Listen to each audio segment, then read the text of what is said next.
حقي قبوي هذا رون شيغيس ruuxa ku salaamani soo dhawow waa dhawaa saaxib ilaahay mahadi iyo war sidoo kale aad baan u fiicannahay maanta hal maadaan rabaa inaan kaa wareyso waaga abwaaniinta Soomaaliyeed ma ku sinsinan yihiin mise waa kala jecesha aniga abwaaniinta Soomaaliyeed waa ii sinan yihiin midka raas casayr jooga iyo kan raas gambooni jooga waa ii sinan fiidiyowga ka hooseeyo aad waxaan kaaga hayaa qashku waa maxay qashkaas wuxuu yahay abwaan Muxyidiin Shaahi iyo Cabdi Xasan iyo Axmed Budow iyo abwaan Maxamed Iid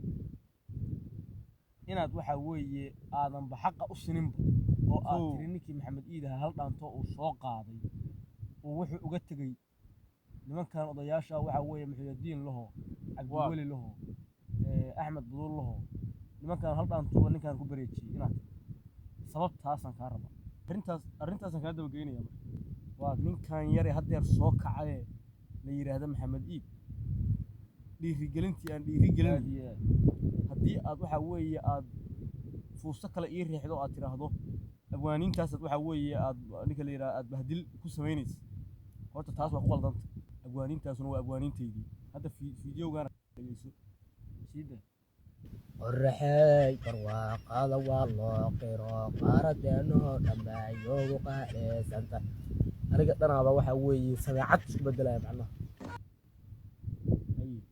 abwaaniin waxa weeye anigu aan taageero u ahay aan rabtaa inaan madaxa ii geliyo warabwaan Muxyidiin Shaahi iyo Cabdi Wali Xasan Dhuux Axmed Budow si qaas ah meeshaan uga salaamaya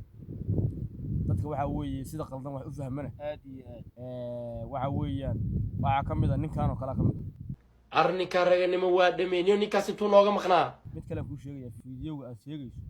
soo adigu ilmaada duubin xaqi qaboweyd hadaa run sheegayso يلي يوكاتين على اليوكاتين بقى عشت بابا قلبي اعتبرت هذا انت